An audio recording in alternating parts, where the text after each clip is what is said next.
பாபரி மஸ்ஜித் இடித்த பொழுது நம்ம இந்தியாவில் அந்த சம்பவம் நடைபெற்றது. அதன் காரணமாக இஸ்லாமியர்களும் குறிப்பாக பாகிஸ்தான், ஆப்கானிஸ்தான் போன்ற நாடுகளில் அந்த முஸ்லீம் அமைப்புகள் இஸ்லாத்துக்கு மாற்றமான சில வேலைகளை செய்தார்கள். அவர்களும் அங்குள்ள கோயில்களையும் கட்டடங்களையும் இடித்தார்கள். அதே போல இந்தியாவில் வாழக்கூடிய பல்வேறு அமைப்பைச் சேர்ந்த முஸ்லீம் அமைப்புகளும் தங்களால் முடிந்த அளவுக்கு அவர்களும் வன்முறையில் ஈடுபட்டார்கள்.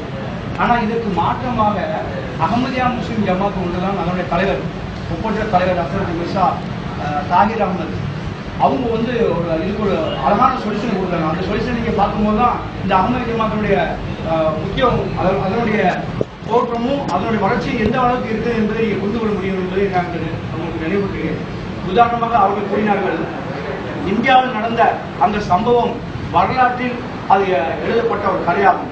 அதே சமயத்தில் பாகிஸ்தானும் பங்களாதேஷும் நடந்து கொண்ட முறை இஸ்லாத்துக்கு மாறுபட்டது அப்படின்னு சொன்னாங்க. அவர்கள் அங்கு நடந்து கொண்ட முறை இஸ்லாத்துக்கு மாற்றமானது. அதே சமயத்தில் இப்போது நான் உங்களுக்கு ஒரு கூறிக்கொள்கிறேன், அதை என்னவென்றால் அது முஸ்லீம்களுக்கு கூட ஒரு சில வேதனை அளிக்கலாம். ஆனால் இதை நீங்கள் செய்தீர்கள் என்றால் இந்த இந்து முஸ்லீம் எல்லாரும் நீங்கள் உண்மை ஒரு சகோதரர்களாக ஆகிவிடுவீர்கள் என்று கூறினார்கள். அவர்கள் என்ன சொன்னார்கள் என்றால், இந்த முஸ்லீம்கள் அந்த பாபரி மசீதை நீங்கள் அவர்களிடத்திலே விட்டுக் கொடுங்கள் என கூறினார்கள். இந்த அளவுக்கு உள்ள ஒரு விஷயத்தை உலகத்தில் எந்த தலைவரும் சொல்லல. அதே சமயத்தில் அந்த சம்பவம் நடந்து பல நாட்கள் கழித்து தான் எங்களுடைய தலைவர் என்ன சொல்றாங்களோ அதை கேட்டுதான் நாங்கள் எங்களுடைய பேட்டியை கொடுத்தாங்க.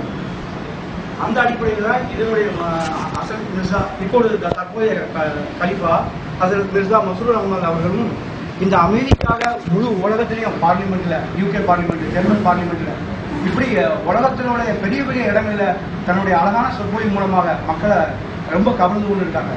அவருடைய பார்க்கும் பொழுதே